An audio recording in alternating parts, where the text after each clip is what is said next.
Hey everyone, welcome back with another session of geography. I hope you all are doing well. So today we'll continue the same chapter, that is India, size and location.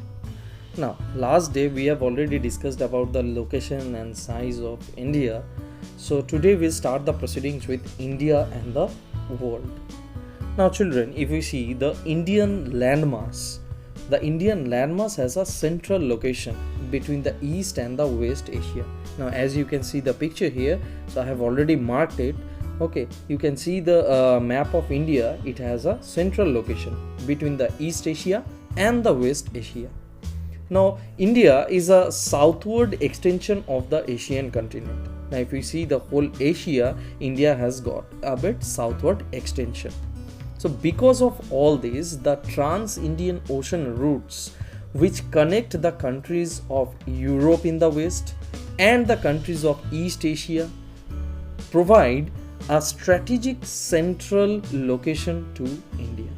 Yes children, so India is like all the ocean routes, it provides a strategic central location. Why? Because from India, as you can see the picture here, it connects East Asia, it connects West Asia, it connects the African countries, it connects Australia and also European countries. Because of all this, the trading has increased a lot, business has increased a lot. Because of all this, it's our strategic central location. It's considered as a strategic central location. Now if you see the Deccan Peninsula protrudes into the Indian Ocean. Protrudes, that means like to cause to extend from a surface or boundary. So as I said previously, that it begins to taper and extend towards the Indian Ocean. So it protrudes the surface that is a bit extended in the coastline areas. And because of this, it helps India to establish close contact with West Asia, Africa and Europe from the western coastline, and with Southeast and East Asia from the eastern coastline. Now by doing this, like no other country has such long coastline on the Indian Ocean as India has. And indeed it is like India's eminent position in the Indian Ocean which justifies the naming of an ocean after it. And like guys, if you see this, it's a big huge achievement for us, isn't it? Like an ocean has been named after our country.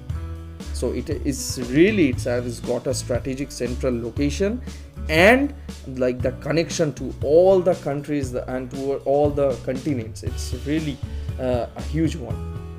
Okay, now guys, the Suez Canal, so it has got a big relevance in our India. Now, since the opening of the Suez Canal in 1869, India's distance from Europe has been reduced by 7,000 kilometers.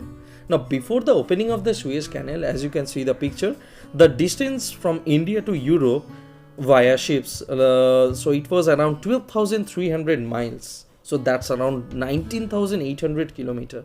But after the opening of the Suez Canal, it has reduced by 700 kilometers. Okay, and as you can see, it's around 7,200 miles, around 11,600 kilometers. So it's reduced by around 7,000 kilometers. Okay, so it has got a huge impact in this business and trading between Europe and India.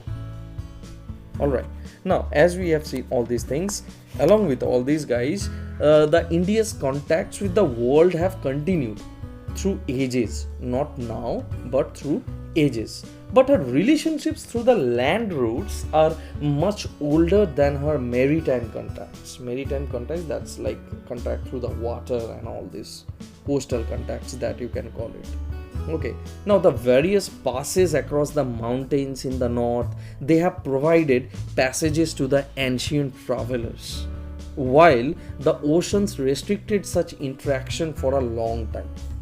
So the land routes came long before than the ocean routes previously, and travelers used to come from the other countries to India. Okay, now these routes have contributed in the exchange of different ideas and commodities since the ancient times. Now if you see, for example, the ideas of the Upanishads, the Ramayana, the stories of Panchatantra, the Indian numerals and the decimal system. So all these could reach many parts of the world with these land routes. Okay, now the spices, the muslin, and other merchandise were taken from India to different countries. In the ancient time, it was done through the land routes, and after these like maritime contacts, after these coastal routes came up, so these were like very easy for all the countries to come and do the trade and business with India. So because of all these, the spices, muslin, and other merchandise were taken from India to different countries.